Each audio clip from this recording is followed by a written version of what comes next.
لباسی مەینەت و دەردی دەرونی بۆیە دەم نادەم لە خوێناوی دڵی پڕغەم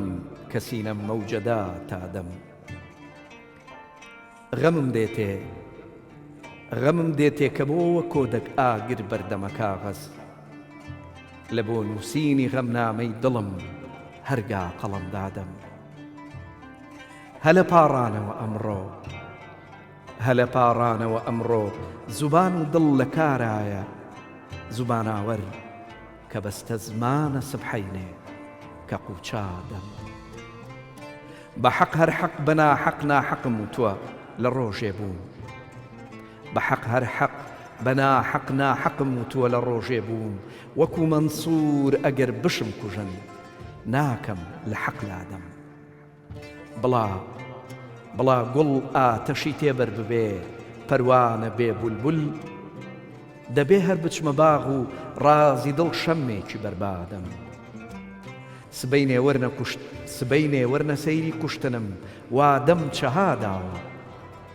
سبەینێ وەرنە سەیری کوشتنم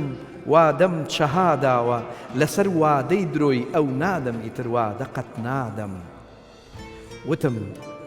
وتم گەر حاڵی مەحوی تێ بگەی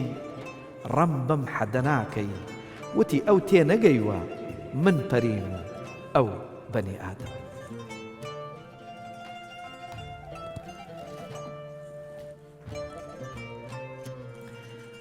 بەناوی خوای بەخشندەی میهرەبان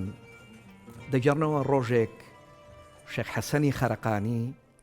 لەسەر دەرگای خانەقاکەی نووسی بوو هەرکەس بە ئێرەیە تێپەڕی نان و ئاوی بنێ و لە ئیمانی مەپرسن کۆمەڵێکیش لە شێخ چوونە پێشەوە پیان و دوتیان قوربان ئێمە چۆن نان و ئاو بین بە کەسێک خزمەتی بکەین کە نەزانین ئیمانی هەیە یانیەتی طبعاً بۆ زانیاری جەنابتان شێخ حەسەنی خەرەقانی ئەو خانەقایی کە دروستی کردبوو لە دەروازەی شارا بوو بۆ ئەوەی هەر کەسێک کە دێتە ناو شاری خەرەقانەوە بتوانێ هەم لەوێ نان بخوا و ئیسراحەت بکا و خۆی بشوا و بژمێنێتەوە تا ئەو کاتەی کە هەر ئیش و کارێکی هەیە و ئەیەوێ بڕوات بەدەم ئیش و کارەکەیەوە بۆیە لەسەر دەرگای خانەقاکەی نووسی بوو هەر کەس بە ئێرەیە تێپەڕی نان و ئاوی بنێ و لە ئیمانی مەپرسن بەڵێ کاتێک کە ئەم پرسیاریان لێ کرد ئێمە چۆن خزمەتی ئەو کەسانە بکەین کە نەزانین ئیمانیان هەیە یان نا شێخ حەسەن وەڵامیشی زۆر جوانی دانەوە فەرمووی ئاخر کەسێک کە خوا بە شایان و شایستەی ئەوەی زانی بێ کە ڕۆحی پێ ببەخشێ ڕۆح چەند شیرینە ئاخر نان و ئاو بوو ئەو چ قیمەتێکی هەیە چەند جوانە ئێمە بتوانین لەم سۆنگەیەوە دیوی ڕۆحیانەی تەواوی مرۆڤەکان بخوێنینەوە هەتا ئەوەی کە بتوانین ئاراستەکردنیش ڕۆحی لە مانگی پیرۆزی ڕەمەزاندا نمایان و ئاشکرا ببێ سڵاوی خوای گەورەتان لێبێ بینەرانی ئەزیز و خۆشەویست خۆم بە خۆشحاڵەزانم کە لە ئەڵلقەیشی دیکەی بەرنامەی ڕازی دڵان لەگەڵ میوانە بەڕێزەکەم خاتونور بە ئێوەی ئازیز و خۆشەویست گەیشتمەوە ومێ دەخوازم قسە و باسەکانمان جێی سوود و زانیاری و ڕەزامەندی ئەوەی ئازیز و خۆشەویست بێ بە ناوی خۆ مستافی بەرنامەوە جارێکی تر بە خێراتن نورخانەکەم یاخوا بە خێرمێن زۆر سپاس بۆ جارێکی تر ئامادەبوونتان لە ڕازی دڵان خاتونور ئێمە لە ئەڵلقەی ڕابردووە گەیشتینە ئەوەی کە باسمان لەوە کرد کە ئەم نوێژ و ڕۆژوەی ئێمە کە ئەیکەین تەنها حرەکات و جوڵێک نییە کە لە کۆڵ خۆمانی کەینەوە کە زۆر جاری وا هەیە نوێژێکەکەی نەڵێن ئۆخەیەوە نوێژی نیوە ڕۆژمان کرد دا هەر وەکو نوکتەیشی خۆش مەجموعەیە برادر لەگەڵ مەلایەکە ئاچنە دەرەوە یەکیانەڵێ وەڵایی ئەو نوێژی نیوە ڕۆم ڕۆی مەلاکەش هەر بۆ خۆشی ئەوانە پێڵێ ئەجا کاکە گیان تۆ بڵێ چی ئەو خۆی ڕۆی جا ڕاستێکەی ئێمە چۆن لەم تەنها ڕواڵەتیە بینە دەرەوانێ بۆ ئەوەی کە هەموو ئەم شتانە یەک دنیامانای ڕۆحی تایە چونکە عیبادەت خۆی بۆ خۆی یان پەرستشەکان خۆیان بۆ خۆیان لوغەیەکی تایبەتیان هەیە زمانی حاڵە نەک زمانی قال وەکو ئەوترێ طبعا مامۆستایەکی ئاینی هەیە خطابەکانی یاخود با بڵێن خوتبەکانی زۆر جیاوازن. باشە من زۆر بە خۆشحاڵیەوە گوێی لێ ئەگرم بیدات کە سەروسیمای ئەو کابرایان بینی وتم بەخوا ئەمە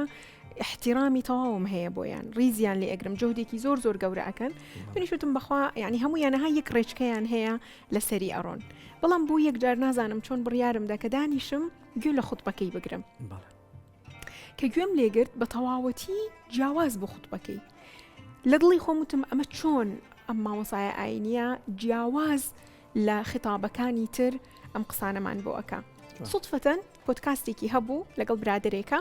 لەوێ ئەو برادرم لەبەرەوەی من ئەو قسەیەم بۆی کردبوو ئەو پرسیارە لەو مامۆسا ئاینیە ئەکا ئەڵێ باشە چۆن تۆ جیاوازی لە ئەوانی تر طبعاً ئەویش هەمان قسە ئەکاتەوە ڕیز و احترامی هەیە بۆ هەموو ئەوانەی کە گەشتونەتە ئەو ئاستەی کە خوتبە بدەن و طبعاً خوتبە چییە خۆی خوتبە بۆ مناڵێ شتێ وە بیرهێنانەوەیە ئەو معنای ئەوەی ئێمە هیچ نازانین ئەڕێن گوێ لە ئەوانێک نا فذكر فإن الذكرى تنفع المؤمنين يعني من بس بۆ بیرهێنانەوەیە شتمان بە بیرەهێنێتەوە و زۆر زۆر گرنگەوە بیرهێنانەوە باسی ئەوەی وتی باشە من باسی چیم کردووە لە خوتبەکەیەوە ئێوە ئەوها سەرسام بوونە پێی باسی ئەوەی کرد کە دنیا باسی ئەوە کاڵی دنیا مەشەقە نییە وەکو ئەوەی کە باسەکرێ و پێمان ئەگەێنن کە ئێمە لەم دنیای ئەبێ لە مەشەقەیە بین ئەبێ لە کەبەدا بێ خەڵقن ئینسانی فی کەبەت ئەم قسانە کە على اساس شو يعني كما هرنا راحتي هرنا راحتي ببيني من خوم عائليا ايما صورتي طه مان لبرا يكسر باسي چیکر کمن کلبرما ابي من ببردوامي اقصي بزانم باشا زور بمعنى زور شتمان لبرا بلام درك بمعنى كاني ناكين صورتي طه لي چیکاتی که دست بيك طه ما انزلنا عليك القرآن لتشقى يعني قرآن كليريا ليرانية بۆ ئەوەی من لە مەشەقەیە بم کەواتە من کە بڕیارە دەم بڕۆم نوێژ بکەم نوێژەکەم مەشەقە نییە بێزاری نییە هیلاکی نییە شتێکە بارێکە لەسەر شانمایە من بمەوێت لە کۆڵی بکەمەوە دڵنیا بە لەوەی کۆمەڵێک سوودی تایە بۆ ئێمە من ئەم ساڵ یەکەم ساڵمە کە بڕیار بدەم هەموو ڕۆژ بڕۆمە نوێژی تەراویح پێشەوەی بڵێم نوێژی تەراویح يعني حەزم لێ بڵێم نوێژی تەراویح چێ طبعا دائما هەتا ئەمڕۆژ من بیست بووم کە نوێژی تەراویح ئیمامی عومەر ڕزای خوای لەسەر بێ ئەو با بڵێن ڕێچکەی ئەوە ئێمە دوای کەوتوون وی لە سەردەمی پێغەمبەر صلی الله علیه و سلم هەبوو بەڵام لەبەرەوەی کە نەبێتە مەشەقەت بۆ خەڵک لە مزگەوت نەبێتە فەرز بەڵێ نەبێتە فەرز عادە ئەو ئەمە قیامی لەیلە لە ڕەمەضان ئەم قیامی لەیلا ڕۆژێک کردی ئەو مجموعەیەک لەگەڵیان کردیان لە مزگەوت ڕۆژی دووەمیش کردی مجموعەکە زۆرتر بوو سێم کردی مجموعەکە ئەوەی تر زۆر بوو چوارەمیان خەڵکێکی زۆر گوێی لێ بوو پێنجەم ڕۆژ پێغەمبەر صلی الله علیه و سلم نەڕۆژ بۆ مزگەوت بۆی نەبێتە فەرز دوای ئەوەی کە ئیمامی عومەر هات بینی مجموعەیەک لەوێ بەتەنیا ئەیکا مجموعەیەکی تر لەوێ بەتەنیا ئەیکا تۆزێکی تر لەوێ ئەیکا هەڵسا بڕیاری داوتی وەرن با ئێمە هەموومان بە جەماعی بیکەین و تراويح قيامي ليلة لرمضان شرطنيا مباشرة دوای نوێژی عیشا بێ ئەتوانیت چەند ساعاتێکی تریش تاخیری کەی من بڕیارم دا بڕۆم کە ئەڕۆم هەموو ڕۆژ من لەو مزگەوتەیە هەموو ڕۆژ تاکە کێشەی زۆر بەی هەرە زۆری خەڵکەکە لەوەیە ئەڵێ ڕێک ڕاوەستێت دەستت ئەوها دانێت دەستت ئەوها لێمەکە ملت دیارە دەستت نازام چی قاچت نازام چی منش لە دوورەوە ئەوها سەیریانەکەم دوای من زۆر ئاگداری ئەوە ئەبم هیچ قسەیەک نێتە سرم ڕێک وەکو ئەوەی ئەوان ئەیانەوەی ئەڕۆم لەسەری بەڵام لە دوورەوە کە ئەوها سەیریانەکەم ئەڵێم نازانێ ئەم نوێژە نە دەستگرتنەکەیە نە ڕێک و ڕاست وەستانەکەیە نە دەستم کامە بەرزە کامە خوارە نە لە ژوورەوە من گەشتم بەوەی کە ئەمەوێ یان نەگەشتم بەوەی کە ئەمەوێ ئەو ماڵی ڕوحەی کە لە ژوورەوەیە زۆر پێویستمان پێ ئێمە کۆنتاکتی لەگەڵ بکەین لە یەکەم لاپەڕی قورئانە تا ئاخر لاپەڕی قورئان نەنووسراوە کە ئێمە چۆن نوێژ بکەین نەنووسراوە دەستم لەکوێدانم و قاچم لەکوێدانم و چیم لەبەر بێ و چی بکەم نا پێتەڵێ نوێژ بکە تاو پێت وتراوە چۆن بیکی بڕۆ بیکە إنما الأعمال بالنيات نیەتم ئەوەیە من ئەتصالەکە دروست بکەم حتا بۆ ڕووکردنیش لە خوای گەورە بەڵ ئەینەما تولوا فثمە وجه الله بالضبط وایە یعنی نوێژ ئەوە نییە من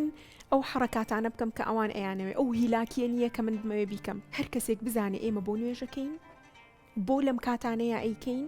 چ سوودێکی هەیە و چی ئەکا لە ژوورەوە و چی لە دەرەوە دروسە بێ تەسیری ئەو وزەیە تەسیری لەسەر ژوورەوە ئەبێ واللهی هیچ کەسێک نییە نەیکە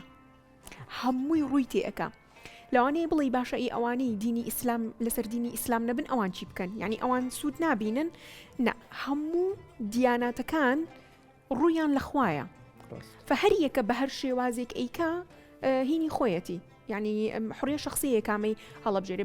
بەڵام بنیهایە ئامانجەکە چیە سەلامە ئیسلامە دەستەکانە خۆش بێ یەک نقطە هەیە کە من زۆر مەبەستمە ینی چۆنەڵی قسەی لەسەر بکەین بەڵێ ئەمەی کە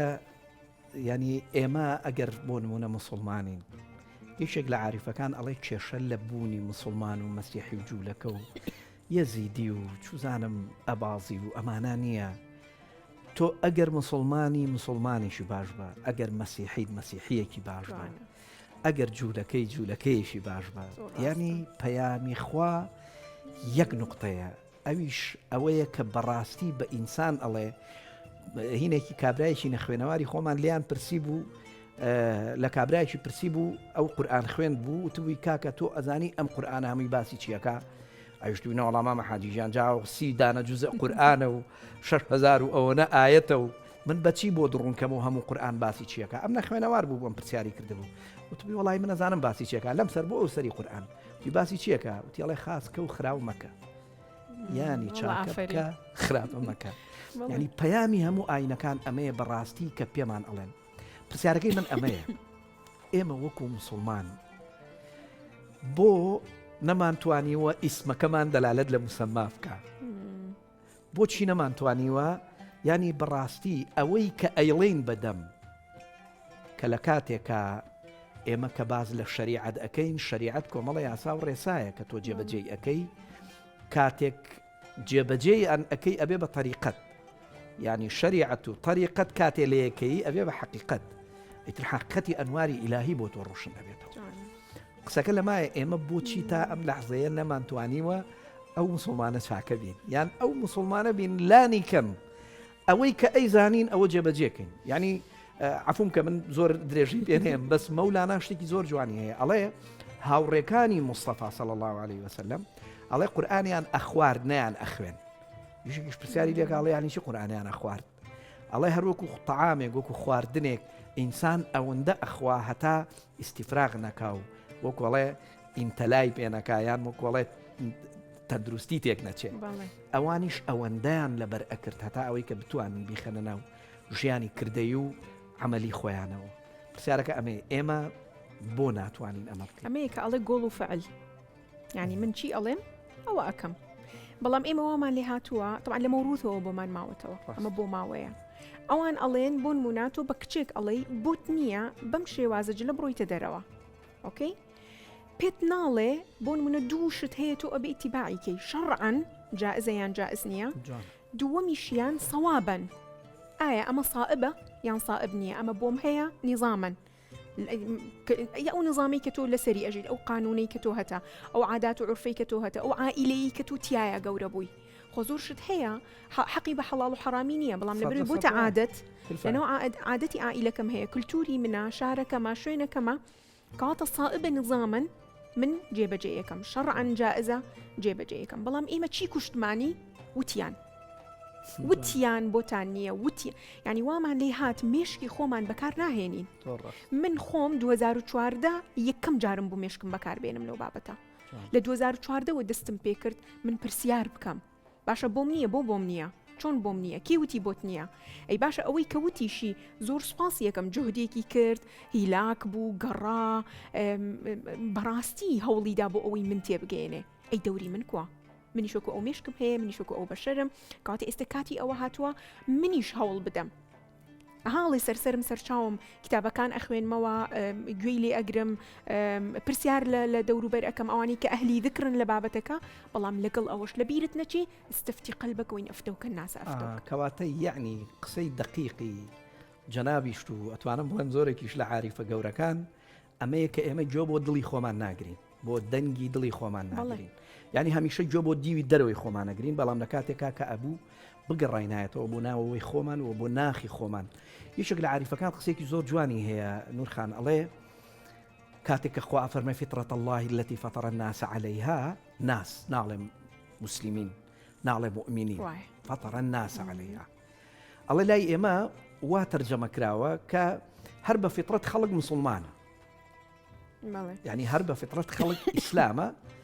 بەڵام وەکوڵێ هەلومەرجی ژیانکردنی لەناو جێگە و پێگەیەکە ئەی گۆڕێتر ئەبێتە هەر شتێکی تر جگە لە ئیسلام. بەڵام و عاریفە تەفسیرێکی زۆر جوانتری هەیە، ئەڵێ نا فطرة الله التي فطر الناس عليها زۆر ماناکەی قوڵتر و گەورەترە لەوەی کە ئێمە تەماشای ئەەکەین. مەبەستی فطرة الله التي فطر الناس عليها ئەوەیە کە ئینسان بە فطرەت وەختێک گوێ لە دڵی خۆی ئەگرێ ڕێک ئەزانێت چی چاکە و چی خراپە، چی جوانە و چی ناشرینە. یعنی بە فطرەت ئەم ئینسانە ئەگەر کەس پێی نەڵێ هیچ چیشی پێ نەڵێ بەڕاستی ئەزانێت جوان دەستنیشانکە. بەڵێ منهەجێکی دوور و درێژ هەیە باسی دەنگەکانی ناخەکە. بەڵێ چەند جۆر دەنگمان هەیە، یعنی تر ئەوانی کە حەزیان لێ بڕۆن بە دوایە، دەنگی ئەسەوتی شیاطینمان هەیە، سەوتی ئەنبیامان هەیە، ئەسواتی با بڵێن ئیلاهیمان هەیە. ئەمە هەمووی منهەجێکە تۆ ئەی خوێنی ئەزانیت ئەوەی کە لە ژوورەوە ئێستا دێ ئەمە کامە دەنگە، ئایا من ئەتوانم ئێستا دوای بکەوم یان ناتوانم دوای بکەوم. طبعا موضوعی موروث ئەوەی کە بۆمان ماوەتەوە و من بەدوایە ئەڕۆم و وەکو ڕێچکە گرتومانەتە بەر، من هەموو جارەڵێم غەڵەت نییە گوێ لە ئەوانە گرین، بەڵام گوێ لە خۆشم ئەگرم، گوێ لە کەسی تریش ئەگرم. ئەم مامۆستا ئاینە تازەیە کە ئێستا دانیشتۆ قسەکە لە پۆدکاستەکە ئەو برادرە لێ پرسێ، ئەڵێ باشە چۆن بۆچی تۆ جیاوازی؟ ئێشڵێ حتا پێغەمبەر صلی الله علیه وسلم هەموو کاتێکیش خوتبەکەی نفسی خوتبەکانی ساڵەکانی تری نەبووە، بەپێی تەتەور خوتبەکان با بڵین محاضەرەکان ئەگۆڕێت، گفتوگۆیەکان ئەگۆڕێت. ئایا ئەمەی ئێستا ئەوەی ئەو کات کە باسی ئەکرد بۆ ئێستا ئەگونجێ؟ ناگونجێ. بۆیە منە بێ بیری لێ بکەمەوە ئەوەی کە جاران بۆم نەبوو ئێستاش بۆم نییە، نا ئێستا ئاسایی و بۆ تەیە بیکەی کاتە من ئەبێ ڕبتی کەم. ئێستا مەثەلەن بۆ نمونە شروڵی با بڵین سێ خاڵ هەیە لە کاتی ڕەمەزانە تۆ ئەتوانی جێبەجێ بکەیت و بەدوایە بڕۆیت. بۆ نمونە یەکێک لەو خاڵانە قورئانە، باشە تەنها خوێندنەوە نییە، تۆ بەس بۆ ئەوی بیخوێنیت و ختمی بکەیت و تۆ ئەو بڵێ وەڵام من 3 جار ختمم کرد، ئەو بڵێ وڵام 4 جار ختمم کرد. مۆزوعەکە چەند جار ختمکردن نییە، مۆزوعەکە ئەوەیە من تەدەبور بکەم تایە، تەفەکر بکەم تایە. ئێستا دەرگاکان کراوەیە، کاتێکی زۆرم هەیە لە بەروی بڕیارم داوە ئەم مەشروعە ئەگەر 29 ڕۆژە یان 30 ڕۆژە زۆرترین استثماری تیا بکەم. دا ئەنیشم ئاەتێک ئەگرم، سوورەتێک ئەگرم کاکە، تەنها سوورەتی ئالی عومران بگرە، تەنها سوورەتی بەقەرە بگرە، دانیشە سەیریکە بزانە ئایا ئەو مثلا من لە یەکێ لە قسەکانە باسی چیم کرد، باسی مردود و مەجهودم کرد، باسی ئەوەی کە من چەندێک سعی بکەم چەندێک بەرهەم وەرەگرم. خۆی بەپێی سعی نییە، تۆ چەندێک سعی بکەی ئەوە چەندێک هەوڵ بدەی ئەوەندە بەرهەم وەرەگری نەخێر. بۆ نمونە کاتێکە خی گەورە فەرمووی بە حەزەتی موسا کە پێی وتوتی وألقي بعصاك البحر، خۆ چی کرد؟ ئەلقی بعصاك البحر ئەوەندە هین نەبوو، ئەوەندە زەحمەت نەبوو. ئەلقا بعصا بۆ لە بروی ئیمانی هەبوو، جهدێکی بەسیتی کرد بەڵام معجزەیەکی دروست کرد. لە هەمان کاتێکە بە مەریەم ئەڵێ کاتێ پێڵێ هزی بجذع النخل،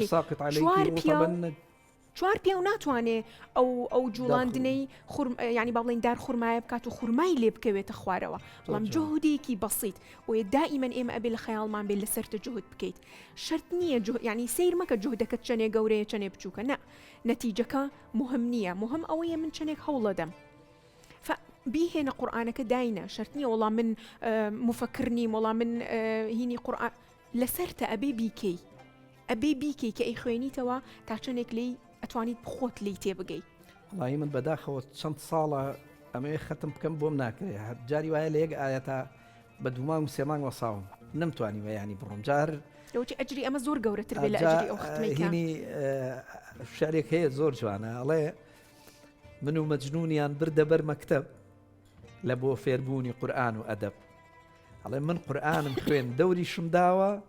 مەجنون هەر لە سوورەی وەلەیلا ماوە. یعنی ئەو نەیتوانی بەڕاستی وەکوڵێ ئەڵێ من چەند جار قورئانیشم ختم کرد بەزام ئەو هەر لە سوورەتی وەلەیلا ما بوانێ، ینی مطالعی ئەوەی ئەکرد. خۆی ئێمە بەڕاستی فێر نەبووین حتا لە بابەتی ئەو پەیوەندیە کە لەگەڵ خوایە دروستیەکەین، پەیوەندیەکە صرف ڕۆحی بێ، حکم نایڵێ، حکم نایڵێ. یعنی ئەمە کێشەیە چۆن ئێمە بتوانین خۆمان ئازادکەین لەم کۆتوبەندە ئەمە زۆر مهمە ئەگەر بە کورتی وەڵامێکت هەبێت. وقال الله عليكم أنفسكم لا يضركم من ضل إذا اهتديتم. زۆر يعني عليكم أنفسكم أمرا زۆر أما أمرت لسرأك عليكم أنفسكم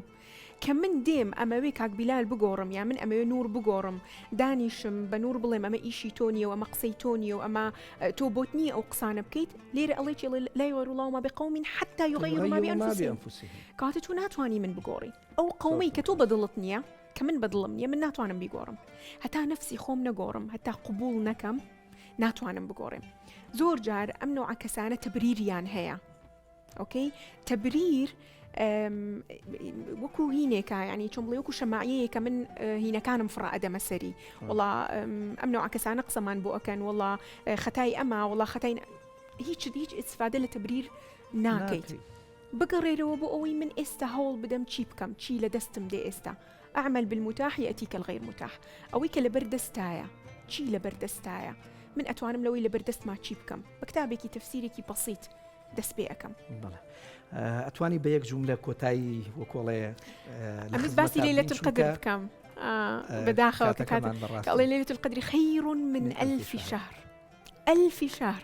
يعني تو ئەگەر حرفيا لەو معنایەتێ بگەیت خێری لە 1000 مانگا هەیە يعني هەر چاکەیەک ئەگەر ڕۆژووە ئەگەر خۆگرتنە لە شتی خراپ لە شتی سیرکردنی خواردنەوەی خراپ سیرکردنە گوێگرتنە خۆت بگریتەوە لەو شتانە واللهی بە کۆپیەکی تازە جیاواز دەرئەچیت لەم مانگا. سپاس دەکەم نورخان زۆر زۆر خۆشحاڵ بووم کە توانیمانە گەرچی وەکۆڵە کاتەکەشمان کەم بوو نەمانتوانی ئەوەی کە بەڕاستی ئەمانەوێ و بەسمانە و زیاتر لەسەری قوڵ و بینایەتەوە بەڵامی تر بۆ کۆڵێ ما لا يدرك كله لا يترك جله ومێ دەکەم کە هەر شتێکمان توانی بێ بە بینەرانی خۆشەویستی بکەین. سوپاس بۆ ئامادەبوون جارێکی تر. بەڵێ بینەرانی خۆشەویست بەم شێوەیە دێنە کۆتایی ئەڵقەی ئەم جارەشمان تا بە گەیشتنەوەیشی تر هەموو لایە بەخوای گەورە ئەسپێرم خواتان لەگەڵ شەوتان شاد و ماڵەوە.